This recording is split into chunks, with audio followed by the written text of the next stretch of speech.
Kaimu mkurugenzi mtendaji wa wakala wa barabara Zanzibar ZANROADS, mhandisi Safia Juma Amir, amefanya ziara ya ukaguzi katika barabara ya Fumba Mazizini iliyopo katika shehia ya Kombeni kwa lengo la kuhakikisha eneo la hifadhi ya barabara linabaki salama na halivamiwi na shughuli za wananchi ikiwemo ujenzi holela. Katika ukaguzi huo, mhandisi Safia alisimamisha ujenzi wa duka lililokuwa likiendelea karibu na barabara hiyo na kumtaka mmiliki wa ujenzi huo kufika katika ofisi za wakala wa barabara Zanzibar ili kupata maelekezo na taratibu zinazotakiwa kufuatwa. Akizungumza wakati wa ukaguzi huo, mhandisi Safia aliwataka wananchi wote wanaoishi au kufanya shughuli karibu na maeneo yanayojengwa barabara kutumia barabara hizo kwa uangalifu na kuzingatia sheria na taratibu zilizowekwa na mamlaka husika. Kwa jina naitwa Injinia Safia Juma Amir, ni kaimu mkurugenzi mtendaji wa wakala wa barabara Zanzibar.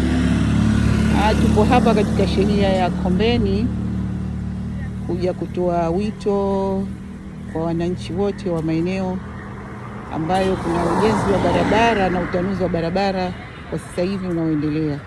Kwa hiyo katika eneo hili kuna ujenzi unaendelea wa maduka. Kwa hiyo tunamtaka huyu mjenzi kwa sasa hivi asimamishe ujenzi wake hadi pale tutakapokuwa tumemaliza kukamilisha barabara yetu hii ya Fumba Mazizini.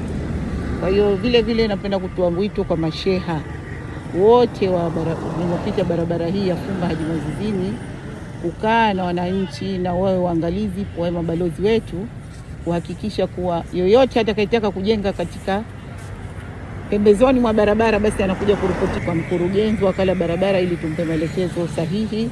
Kwa niaba ya shehia ya Kombeni, mimi naitwa Hamisi Juma Hamisi. Naibu mkurugenzi wa barabara amefika Kombeni katika shehia ya Kombeni kutoa elimu kwa yoyote ambaye haruhusiwi mtu kujenga kwenye hifadhi ya barabara, kwa sababu palipo uhai na majaliwa muda wote serikali barabara itaitanua. Sasa wale wote wanaojenga kwa muda huu wafate taratibu, wafike kwenye mamlaka ya barabara ili kupata maelekezo, na atojenga yoyote basi ajue kwamba hakuna malipo atolipwa, itakuwa hasara kwake yeye.